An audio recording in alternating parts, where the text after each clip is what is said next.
હવે વાત કરીએ આપણે ચોખ્ખું રાષ્ટ્રીય ઉત્પાદન. ચોખ્ખું રાષ્ટ્રીય ઉત્પાદન એટલે કે net national product, NNP, net national product. કુલ રાષ્ટ્રીય ઉત્પાદન છે એટલે કે કુલ રાષ્ટ્રીય ઉત્પાદન GNP છે. GNPમાંથી ઘસારો બાદ કરતાં મળતા મૂલ્યને ચોખ્ખું રાષ્ટ્રીય ઉત્પાદન એટલે કે નેટ નેશનલ પ્રોડક્ટ કહેવામાં આવે છે. નેટ નેશનલ પ્રોડક્ટ NNP છે. NNP બરાબર કુલ રાષ્ટ્રીય ઉત્પાદન.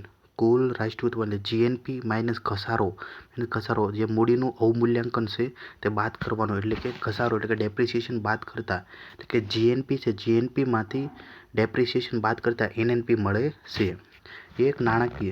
એક નાણાકીય વર્ષમાં કોઈપણ દેશના નાગરિકો દ્વારા દેશની સીમાની અંદર તેમજ દેશની સીમાની બહાર થયેલા વસ્તુઓ અને સેવાના અંતિમ ઉત્પાદનના નાણાકીય મૂલ્યમાંથી ઘસારો બાદ કરતા મળતા મૂલ્યને ચોખ્ખું રાષ્ટ્રીય ઉત્પાદન નેટ નેશનલ પ્રોડક્ટ કહે છે. અર્થાત GDP છે. GDPમાં વિદેશોમાંથી પ્રાપ્ત થનારી ચોખ્ખી આવક NFIE ઉમેરી અને ઘસારો બાદ કરતા ચોખ્ખું રાષ્ટ્રીય ઉત્પાદન નેટ નેશનલ પ્રોડક્ટ મળે છે. સામાન્ય રીતે NNP છે. સામાન્ય રીતે NNP ને જ રાષ્ટ્રીય આવક ગણવામાં આવે છે. NNP બરાબર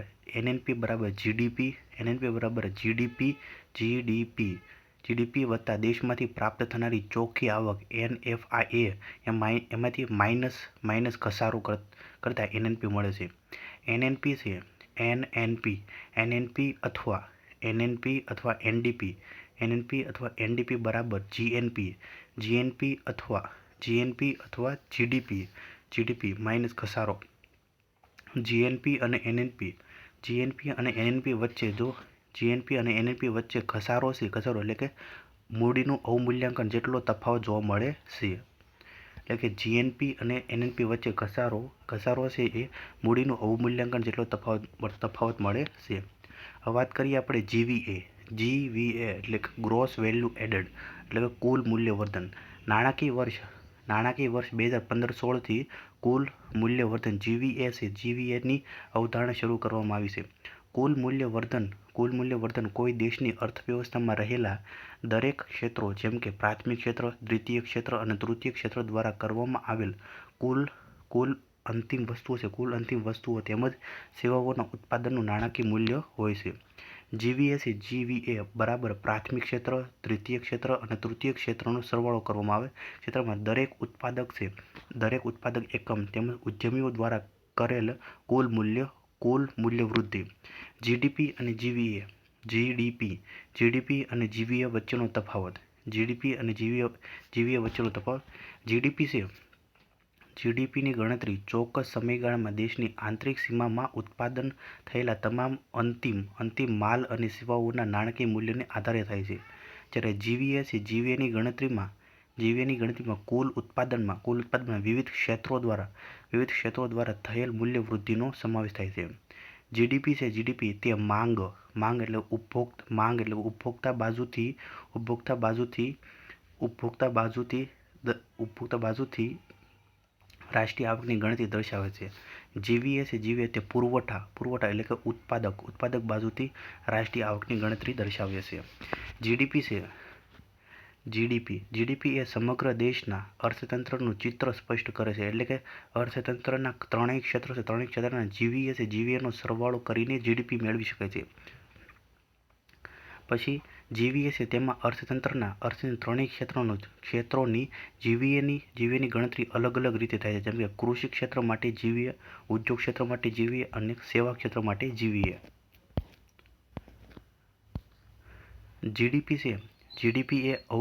GDP એ ભૌગોલિક વિસ્તાર આધારિત ખ્યાલ છે જે સમગ્ર અર્થતંત્રના તમામ ક્ષેત્રોની કામગીરીનું મૂલ્યાંકન દર્શાવે છે. GVA છે. GVA ક્ષેત્ર આધારિત ખ્યાલ છે એટલે કે વિવિધ ક્ષેત્રમાં થયેલ કામગીરીના મૂલ્યાંકનને દર્શાવે છે. GDP છે એ આંતરરાષ્ટ્રીય સ્તરે તુલનાત્મક અભ્યાસ માટે મોટાભાગે GDPનો ઉપયોગ થાય છે. GVA છે જે આંતરરાષ્ટ્રીય સ્તરે તુલનાત્મક અભ્યાસ GVA શક્ય નથી. GDP છે. GDPમાં ટેક્સ કલેક્શનની અસર પડતી નથી. GVAમાં ટેક્સ કલેક્શનની અસર પડે છે. હવે વાત કરીએ આપણે રાષ્ટ્રીય આવક છે. રાષ્ટ્રીય આવકની ગણતરી સંબંધિત ખ્યાલો. રાષ્ટ્રીય આવકની ગણતરી સંબંધિત ખ્યાલો. વાત કરીએ આપણે સાધન ખર્ચ એટલે કે ફેક્ટર કોસ્ટ. સાધન એટલે કે કારક ખર્ચ ફેક્ટર કોસ્ટ. કોઈ ઉત્પાદક દ્વારા વસ્તુ કે સેવાના ઉત્પાદનમાં મૂડી, જમીન, શ્રમ, મશીનરી વગેરે જેવા સાધનો એટલે કે કારકોનો ઉપયોગ કરવામાં આવે છે. વસ્તુ કે સેવાના ઉત્પાદનમાં ઉપયોગમાં લેવામાં આવેલ આ તમામ કારકોને કારણે ઉત્પાદનકર્તાને ઉત્પાદનના સમયે જે ખર્ચ થાય છે તેને સાધન એટલે કે કારક ખર્ચ એટલે કે ફેક્ટર કોસ્ટ કહે છે. એટલે કે તે ઉત્પાદકની દ્રષ્ટિએ વસ્તુની કિંમત છે.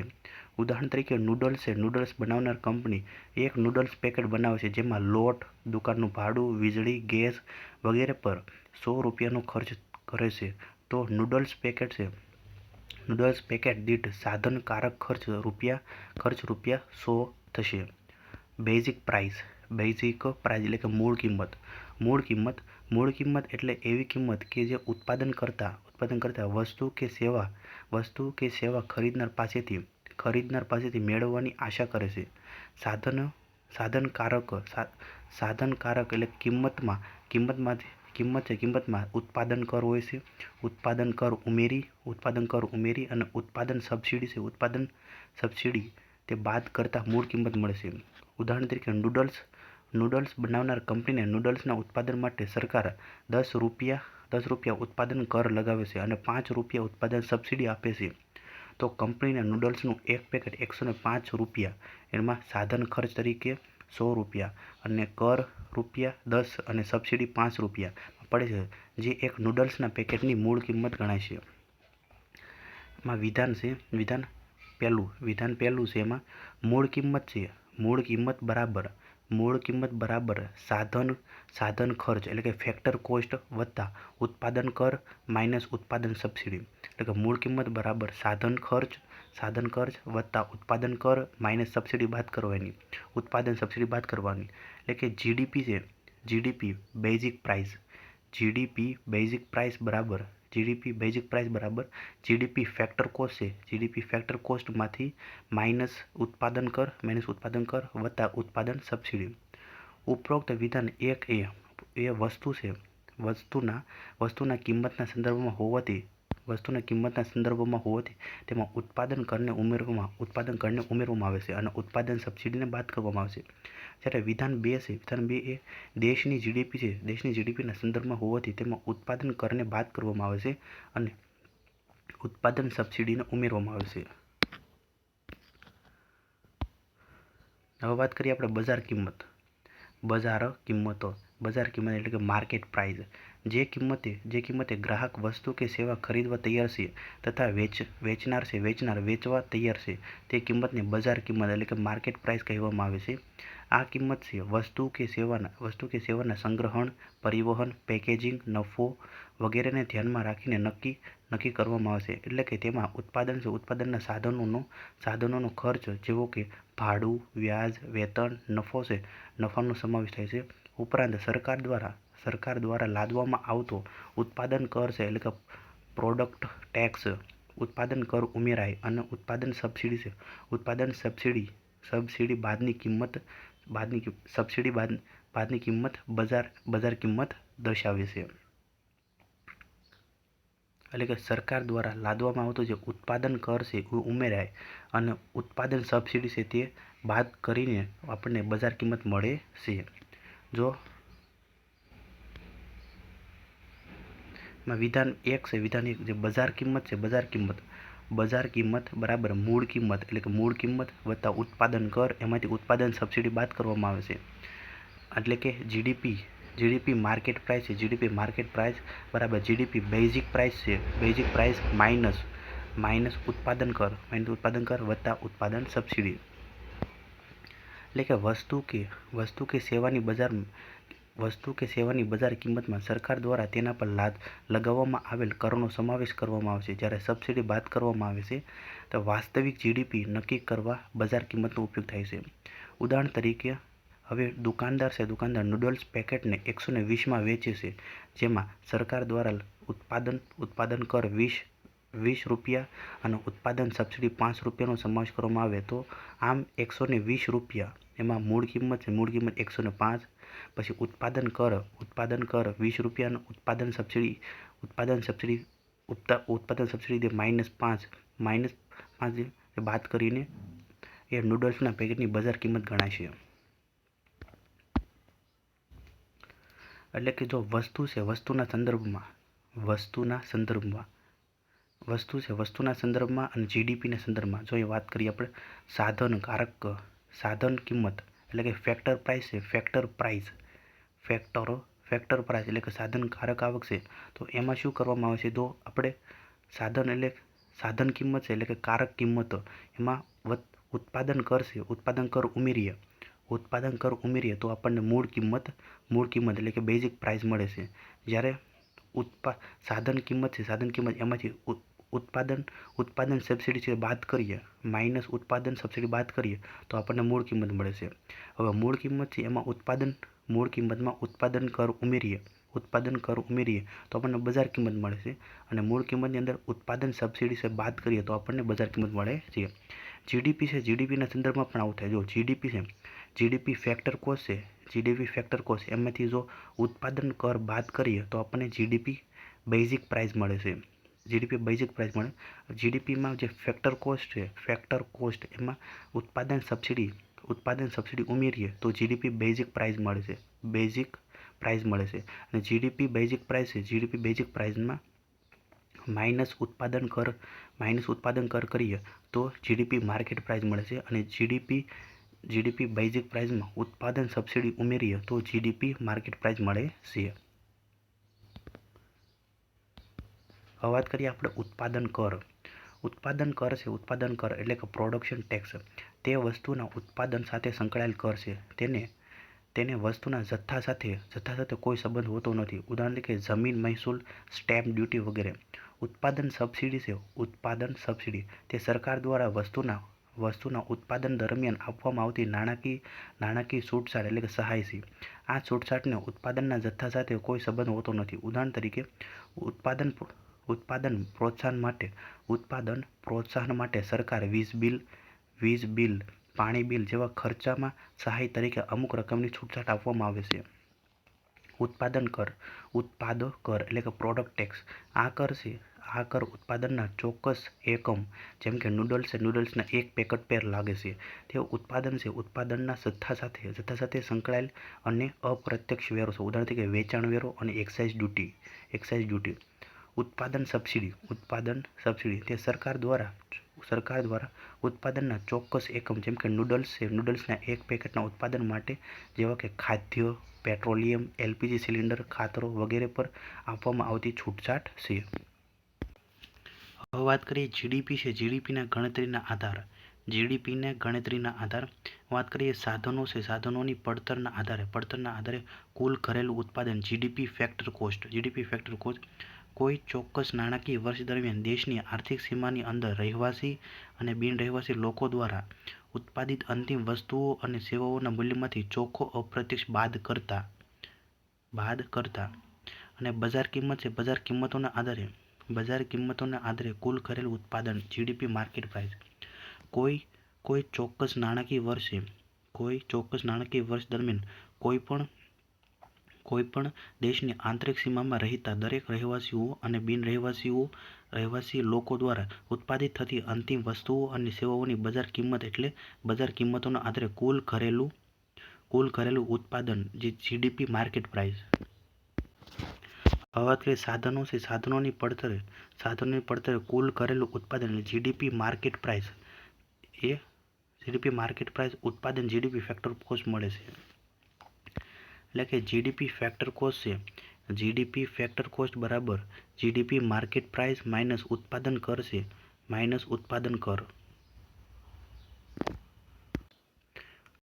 અહીંયા આપણને જીડીપી ફેક્ટર કોસ્ટ અને જીડીપી માર્કેટ પ્રાઇસ નાખવાનું. વાત કરીએ આપણે ઉદાહરણ તરીકે અ નામનો વ્યક્તિ એક વસ્તુનું ઉત્પાદન કરી તેને વેચતા હોય અને તેનો ઉત્પાદન ખર્ચ ₹100 હોય તો તેનો સાધનકારક ખર્ચ છે, સાધનકારક ખર્ચ એટલે ફેક્ટર કોસ્ટ 100 રૂપિયા, એનો કર છે, કર કેટલો છે 10 રૂપિયા, 10 રૂપિયા, અને સબસિડી 5 હોય તો ચોખ્ખો પરોક્ષ કર છે, ચોખ્ખો પરોક્ષ 10 માઇનસ 5 એટલે 5 રૂપિયા, એટલે બજાર કિંમત કઈ થઈ 105 રૂપિયા થઈ. હવે વાત કરીએ આપણે જીડીપી છે. જીડીપીમાંથી જો ઘસારો બાદ કરે તો એનડીપી મળશે. જીડીપીમાંથી ઘસારો બાદ કરતા એનડીપી મળશે. જીડીપી છે, જીડીપીમાં જેમાં વિદેશોમાંથી પ્રાપ્ત થનારી ચોખ્ખી આવક NFIA, જો જીડીપીમાં NFIA ઉમેરતા તો જીએનપી મળે છે. જીએનપી છે, જીએનપીમાંથી જો ઘસારો બાદ કરતા તો એનએનપી મળે છે. પછી એનડીપી છે, એનડીપીમાં જો વિદેશોમાંથી પ્રાપ્ત થનાર ચોખ્ખી આવક NFIA જો ઉમેરીએ તો એનએનપી મળે છે. NFIA એટલે કે net factor income fraud abroad. NFIA એટલે કે net factor income from abroad એટલે કે વિદેશો છે, વિદેશોમાંથી પ્રાપ્ત થનારી ચોખ્ખી આવક છે, વિદેશોમાંથી પ્રાપ્ત થનારી ચોખ્ખી આવક જે દેશની સીમા બહારના ભારતીયો દ્વારા મેળવેલ આવક માઇનસ દેશની સીમામાં વિદેશીઓ દ્વારા મેળવેલ આવક. જીડીપી માર્કેટ પ્રાઇસ છે એટલે કે જીડીપી માર્કેટ પ્રાઇસ એમાંથી ઘસારો બાદ કરતા તો એનડીપી માર્કેટ પ્રાઇસ મળે છે. જીએનપી માર્કેટ પ્રાઇસ માઇનસ ઘસારો કરતા એનએનપી માર્કેટ પ્રાઇસ મળે છે. જીડીપી ફેક્ટર કોસ્ટ એમાંથી ઘસારો બાદ કરતા એનડીપી ફેક્ટર કોસ્ટ મળશે. જીએનપી ફેક્ટર કોસ્ટ એમાંથી ઘસારો બાદ કરતા એનએનપી ફેક્ટર કોસ્ટ મળશે. જીડીપી ફેક્ટર કોસ્ટ વત્તા NFIA બરાબર GNP factor cost. NDP factor cost વત્તા NFIA બરાબર NP factor cost. GDP market price વત્તા NFIA બરાબર GNP market price. NDP market price વત્તા એનડીપી માર્કેટ પ્રાઇસ વત્તા NFIA બરાબર NNP market price.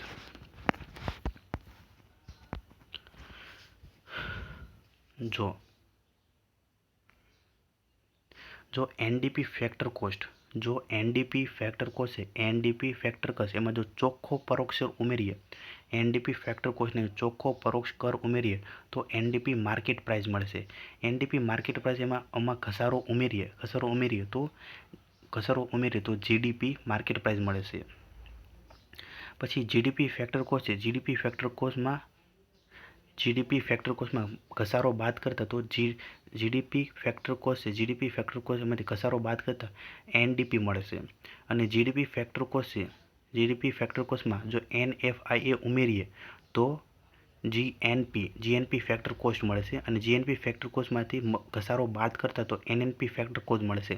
NNP factor cost એમાં ચોખ્ખો પરોક્ષ કર ઉમેરીએ તો એનએનપી માર્કેટ પ્રાઇસ મળે છે. જીએનપી માર્કેટ પ્રાઇસમાંથી ઘસારો બાદ કરતા એનએનપી માર્કેટ પ્રાઇસ મળે છે. અને જીએનપી માર્કેટ પ્રાઇસમાં NFIA ઉમેરીએ તો જીડીપી માર્કેટ પ્રાઇસ મળે છે. જીએનપી ફેક્ટર કોસ્ટ છે એમાં જો ચોખ્ખો પરોક્ષ કર ઉમેરીએ તો જીએનપી માર્કેટ પ્રાઇસ મળે છે. એટલે કે ચોખ્ખો પરોક્ષ કર બરાબર પરોક્ષ કર માઇનસ સબસિડી NFIA બરાબર ચોખ્ખી વિદેશી આવક છે. ઉપરોક્ત આકૃતિ મુજબ જીડીપી, જીએનપી, એનડીપી અને એનએનપીના મહત્વપૂર્ણ સૂત્રો નીચે મુજબ છે.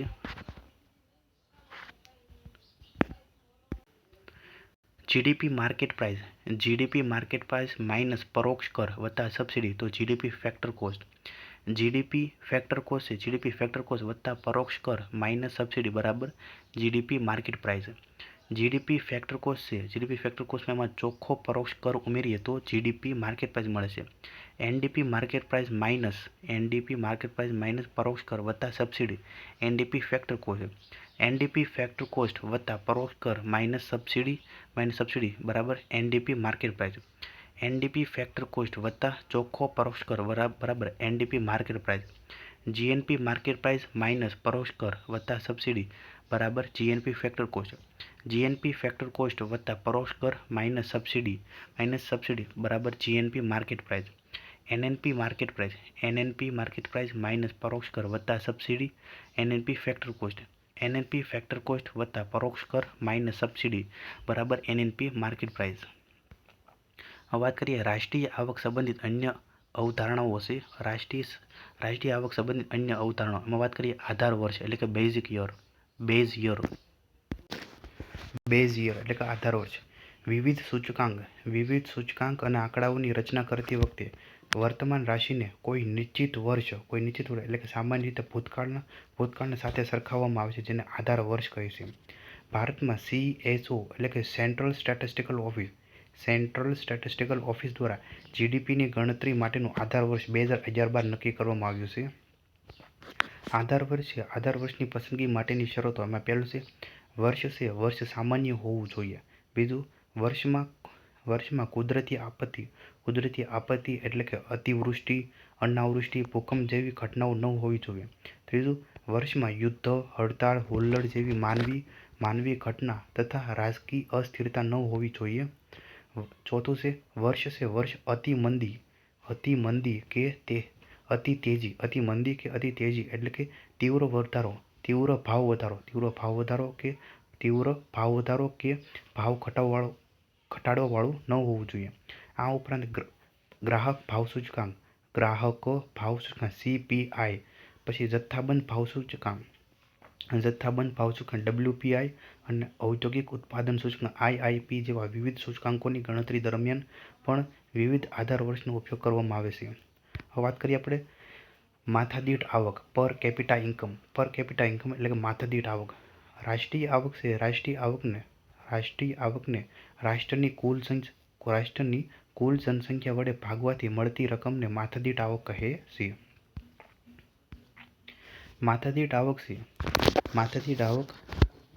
માથાદીઠ આવક બરાબર કુલ રાષ્ટ્રીય આવક છેદમાં કુલ જનસંખ્યા. માથાદીઠ આવક બરાબર કુલ રાષ્ટ્રીય આવક છેદમાં કુલ જનસંખ્યા. માથાદીઠ આવક એ આર્થિક વિકાસનો માપદંડ છે. તેનો ઉપયોગ આંતરરાષ્ટ્રીય સ્તરે જીવન ધોરણ તથા સંપત્તિના તુલનાત્મક અભ્યાસ માટે થાય છે. રાષ્ટ્રીય પ્રાયોજક આવક નેશનલ ડિસ્પોઝેબલ ઇન્કમ NDI. રાષ્ટ્રીય પ્રાયોજ્ય આવક છે એટલે કે નેશનલ ડિસ્પોઝેબલ ઇન્કમ.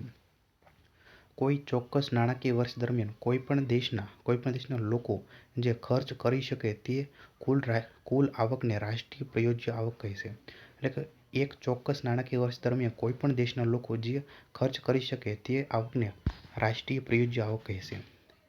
વ્યક્તિગત પ્રાયોજ્ય આવક એટલે કે પર્સનલ ડિસ્પોઝેબલ ઇન્કમ PDI છે. રાષ્ટ્રીય આવકનો એ ભાગ જેને લોકો ઈચ્છા મુજબ ખર્ચ કરી શકે તેને ખર્ચયોગ્ય વ્યક્તિગત આવક કહે છે. PDI બરાબર માથાદીઠ આવક એટલે પર કેપિટા ઇન્કમ માઇનસ પ્રત્યક્ષ કર એટલે કે ડાયરેક્ટ ટેક્સ વત્તા સબસિડી એમાં ઉમેરીએ અને બચત બાદ કરવાની હોય છે. PDI બરાબર માથાદીઠ આવક માઇનસ પ્રત્યક્ષ કર વત્તા સબસિડી માઇનસ બચતો. વાત કરીએ વ્યક્તિગત કર એટલે કે પર્સનલ ઇન્કમ. ઘરેલું ક્ષેત્ર દ્વારા પ્રાપ્ત આવકને વ્યક્તિગત આવક કહે છે. આ દેશવાસીઓ દ્વારા વાસ્તવમાં મેળવેલી આવક છે. વ્યક્તિગત આવક બરાબર રાષ્ટ્રીય આવક માઇનસ નિગમ કર માઇનસ નિગમો દ્વારા અવિતરિત લાભાંશ માઇનસ સામાજિક સુરક્ષા યોજના માટે કરેલી ચૂકવણી વત્તા સરકારી હસ્તાંતરણ ચૂકવણી વત્તા વ્યાપારિક હસ્તાંતરણ ચૂકવણી અને વત્તા સરકાર પાસેથી મેળવેલ શુદ્ધ વ્યાજ. વાસ્તવિક પ્રતિ વ્યક્તિ આવક એટલે કે રિયલ પર કેપિટા ઇન્કમ.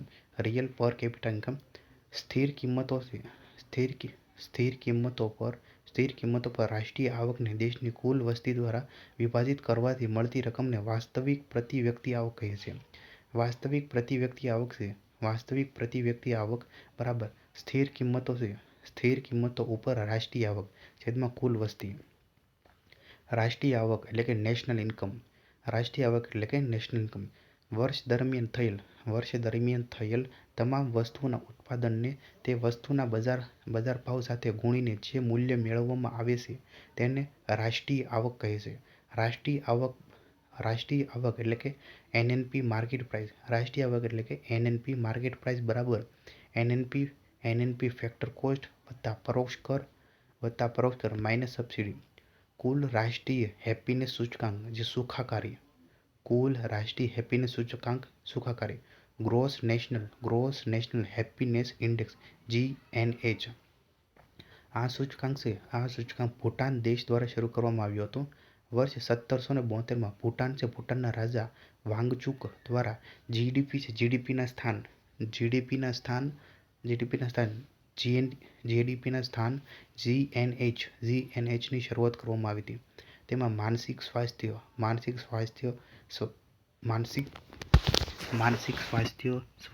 શિક્ષણ અને સમયનો સદુપયોગ, સાંસ્કૃતિક વિવિધતા, સુશાસન, સમુદાયનું જીવન, ઇકોસિસ્ટમ, જીવનધોરણ જેવા 9 આધારનો સમાવેશ કરવામાં આવ્યો છે.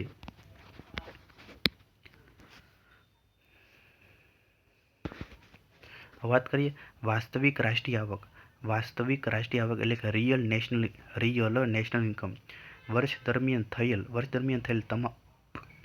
દરમિયાન થયેલ તમામ વસ્તુઓના ઉત્પાદનને તે વસ્તુના સ્થિર ભાવ સાથે ગુણીને જે મૂલ્ય મેળવવામાં આવે છે તેને વાસ્તવિક રાષ્ટ્રીય આવક કહેવામાં આવે છે. અને આ વાસ્તવિક રાષ્ટ્રીય આવક દેશની સાચી આર્થિક સ્થિતિ દર્શાવે છે. ખાનગી આવક એટલે કે પ્રાઇવેટ ઇન્કમ. સરકારી ક્ષેત્ર સિવાય ખાનગી ક્ષેત્ર દ્વારા મેળવેલ કુલ આવકને ખાનગી આવક કહે છે, જેમાં ખાનગી નિગમ ક્ષેત્ર તથા ઘરેલું ક્ષેત્ર બંનેનો સમાવેશ કરવામાં આવે છે. ખાનગી આવક બરાબર ખાનગી ક્ષેત્રએ પોતાના સ્ત્રોતમાંથી મેળવેલી આવક વત્તા સરકાર પાસેથી પ્રાપ્ત સહાયતા અને વત્તા અન્ય દેશો પાસેથી મેળવેલી સહાયતા. સમખરીદ શક્તિ એટલે કે purchasing power parity PPP. Purchasing power parity PPP. વિશ્વમાં દેશોના સ્થાનિક બજારમાં એક સમાન વસ્તુઓ અને સેવાઓ માટે બે ચલણોના મૂલ્યના સંદર્ભમાં ખરીદ શક્તિની સમાનતાને સમખરીદ શક્તિ કહેવામાં આવે છે, એટલે કે પરચેસિંગ પાવર પેરિટી PPP કહેવામાં આવે છે. PPPના આધારે GDP. વિશ્વના વિવિધ દેશોમાં ફુગાવો તથા વિનિમય દરના ફેરફારો ભિન્ન હોય છે. પરિણામે GDPથી દેશનો તુલનાત્મક અભ્યાસ મુશ્કેલ બને છે. તેથી એક સમાન વસ્તુના બાસ્કેટ એટલે કે જૂથના મૂલ્ય કાઢી તેમની વચ્ચેના ગુણોત્તરને સ્ટાન્ડર્ડ તરીકે સ્વીકારવામાં આવે છે, જેના ઉપયોગથી GDPની સરખામણી સરળ બને છે. સૌપ્રથમ વર્ષ 1993 આંતરરાષ્ટ્રીય નાણાં ભંડોળ IMF દ્વારા PPPનો ઉપયોગ વિવિધ દેશોના જીવન ધોરણની સરખામણી માટે શરૂ કરવામાં આવ્યો હતો. હાલ વિશ્વ બેંક દ્વારા વિવિધ દેશોમાં જીવન ધોરણના તુલનાત્મક અભ્યાસ માટે સમખરીદ શક્તિ PPPની પદ્ધતિનો ઉપયોગ થાય છે, જે મુજબ કોઈ દેશની કુલ રાષ્ટ્રીય આવક નિર્ધારિત કરેલા આંતરરાષ્ટ્રીય વિનિમય દરને બદલે તે દેશના ચલણની સમખરીદ શક્તિના આધારે નક્કી થાય છે. એટલે કે રૂપિયા 100માં ભારતમાં જેટલી વસ્તુઓ ખરીદી શકાય તેટલી જ વસ્તુઓ જે તે દેશમાં મેળવવા માટે કેટલા ડોલર અથવા પાઉન્ડ અથવા યેન તે સ્થાનિક ચલણ ખર્ચવા પડે. HDR 2020માં સમખરીદ શક્તિ PPP મુજબ ભારતની માથાદીઠ આવક $6,781 હતી, જે મુજબ PPPની દ્રષ્ટિએ ભારત વિશ્વની ત્રીજા નંબરની મોટી અર્થવ્યવસ્થા હતી. વર્ષ 2022-23 મુજબ સમખરીદ શક્તિના આધારે વિશ્વના દેશો નીચે મુજબ છે. પહેલા નંબરે ચીન, બીજા નંબરે ભારત, પહેલા નંબરે ચીન, બીજા નંબરે અમેરિકા. PPPના ધોરણે પહેલા નંબરે ચીન, બીજા નંબરે અમેરિકા, ત્રીજા નંબરે ભારત, ચોથા નંબરે જાપાન અને પાંચમા નંબરે જર્મની છે. વાત કરીએ ગ્રીન રાષ્ટ્રીય આવકની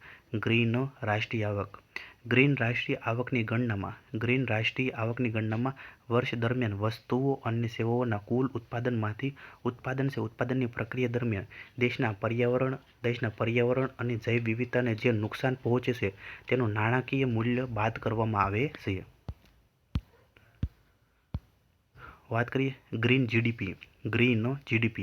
ગ્રીન જીડીપી એટલે પર્યાવરણીય ગ્રીન જીડીપી એટલે પર્યાવરણીય પરિણામો સાથે આર્થિક વિકાસ સૂચકાંક તૈયાર કરવો. ગ્રીન સૂચકાંક દ્વારા કોઈ દેશે આર્થિક વિકાસ માટે પોતાની જૈવ વિવિધતાને પહોંચાડેલું જે નુકસાન હોય અથવા તેનાથી પર્યાવરણ પર પડેલો પ્રભાવ દર્શાવવામાં આવે છે. ગ્રીન જીડીપીની ગણના કુલ ઘરેલું ઉત્પાદન એટલે કે જીડીપીમાંથી શુદ્ધ પ્રાકૃતિક મૂડી છે. પ્રાકૃતિક મૂડીના ઉપયોગના જેમાં સાધનોમાં ઘટાડો, સંસાધનોમાં ઘટાડો, પર્યાવરણ ક્ષતિ તથા પર્યાવરણીય સંરક્ષણાત્મક પહેલ સમાવિષ્ટ છે. નાણાકીય મૂલ્યને બાદ કરવામાં આવે છે. એટલે કે ગ્રીન જીડીપી બરાબર કુલ વૃદ્ધિ માઇનસ પ્રાકૃતિક પર્યાવરણીય મૂડીનું નાણાકીય મૂલ્ય બાદ કરવામાં આવશે. વર્ષ 2004માં ચીને જીડીપીને બદલે ગ્રીન જીડીપી વાપરવાનું નક્કી કર્યું, પરંતુ અપેક્ષા કરતાં વધુ ઘટાડાને કારણે ફરીથી જીડીપી વાપરવાનું શરૂ કર્યું.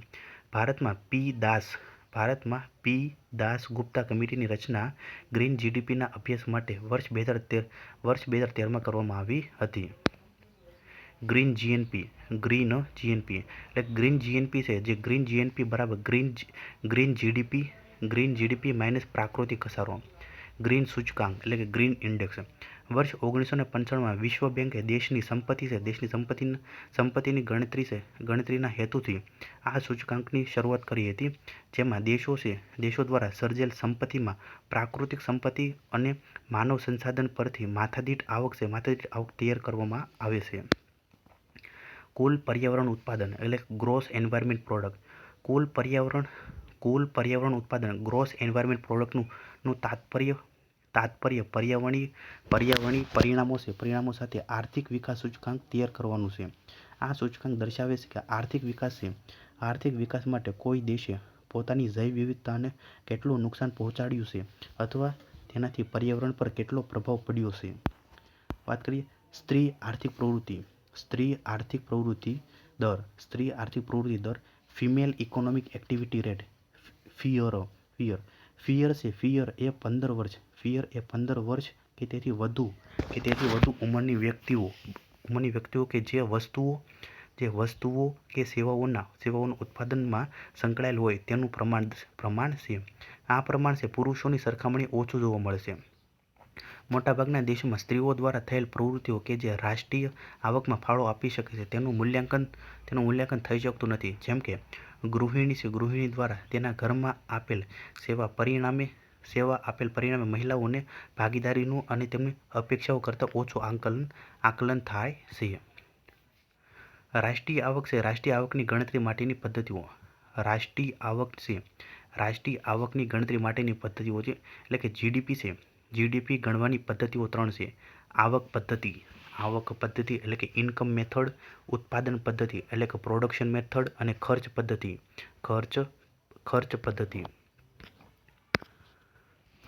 વાત કરીએ આપણે પહેલું છે આવક પદ્ધતિ એટલે કે ઇન્કમ મેથડ. દેશના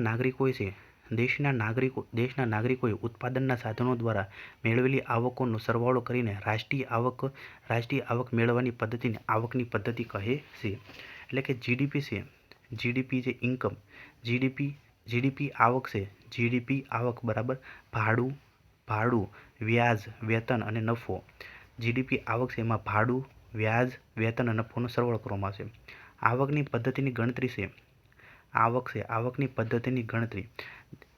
પદ્ધતિની ગણતરી કોઈ એક વસ્તુના સંદર્ભમાં રાષ્ટ્રીય આવકની ગણતરી આ ઉદાહરણ દ્વારા સમજી શકાય છે. જો રાષ્ટ્રીય આવકની ગણતરી જો ઉત્પાદન છે ઉત્પાદનના સાધનોનું વળતર, ઉત્પાદનના તબક્કામાં કૃષિ, ઉદ્યોગ અને સેવા. તો જો ભાડું છે ભાડું એ કૃષિની અંદર 10 રૂપિયા, પછી ભાડું એ કૃષિની અંદર 10 રૂપિયા, ઉદ્યોગની અંદર 9 અને સેવા છે 11 હોય તો કુલ 30 થાય. પછી વ્યાજ, વેતન અને નફો એટલે કે કુલ રાષ્ટ્રીય આવક આવી રીતે નોંધાય છે. આમ આવકની પદ્ધતિમાં આવકની પદ્ધતિમાં ઉપરોક્ત ઉદાહરણમાં આવકના સાધનોની જે આવક એટલે ભાડું, વ્યાજ, વેતન, નફો જે ક્રમશઃ આપણને જે સરવાળો એમ મળે છે 126 મળે છે. આમ આ વસ્તુનો રાષ્ટ્રીય આવકમાં સમાવેશ થાય છે, 126 ગણાય છે. હવે વાત કરીએ આવક પદ્ધતિ છે. આવક પદ્ધતિમાં ગણવામાં આવતી આવકો અને ન ગણવામાં આવતી આવકો. એટલે કે આવક પદ્ધતિ છે, આવક પદ્ધતિમાં ગણવામાં આવતી આવકો અને ન ગણવામાં આવતી આવકો. વાત કરીએ આવક પદ્ધતિ છે, આવક પદ્ધતિમાં ગણવામાં આવતી આવકો. આવક પદ્ધતિમાં ગણવામાં આવતી આવકો. નફો અને ડિવિડન્ડ છે. નફો અને ડિવિડન્ડ અને તેના પરના અનામત ભંડોળ તથા કરવેરા. નફો અને ડિવિડન્ડ અને તેના પરના અનામત ભંડોળ તથા કરવેરા. સેવામાંથી નિવૃત્ત થતાં મળતું જે પેન્શન છે એ. Corporate tax. સરકારી કર્મચારી છે, સરકારી કર્મચારીઓને વિના મૂલ્યે મળતી જે આરોગ્ય અને રહેઠાણ છે, રહેઠાણની સુવિધાઓ.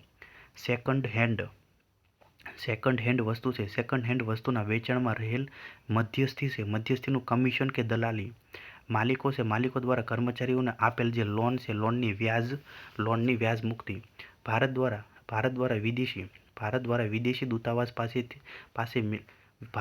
વિદેશી દૂતાવાસ પાસે લેવાતું જે મકાનનું ભાડું. પછી રોયલ્ટી છે, રોયલ્ટીની આવકો. કંપની છે, કંપનીની કાર્યશીલ મૂડીનો વધારો એટલે કે સરપ્લસ બોનસ. પછી વિદેશ છે, વિદેશની ચોખ્ખી આવક જે નિકાસ આયાત. પછી વપરાશી માલ છે, વપરાશી માલના જે સોદામાંથી મળતા જે કમિશન કે દલાલીની આવક ગણાય છે. પછી સાંસદો છે, સાંસદનું નિવૃત્ત પછીનું જે ભથ્થું મળે તે. બિન વહેંચાયેલ નફો. આરોપિત ભાડું છે, આરોપિત ભાડું એટલે કે પોતાના મકાનમાં રહેતા હોય તેમને પણ ભાડાની આવક મળે છે તેમ ધારીને ગણાતું ભાડું. સંરક્ષણ દળો છે, સંરક્ષણ દળોનો પગાર તથા તેમને આપવામાં આવતું ભોજન અને યુનિફોર્મ. ભારતમાં આવેલ વિદેશના દૂતાવાસમાં કાર્ય કરતા ભારતીય રહેવાસીનો પગાર. કંપની છે, કંપનીના માલિકો દ્વારા તેમના કર્મચારીઓના સામાજિક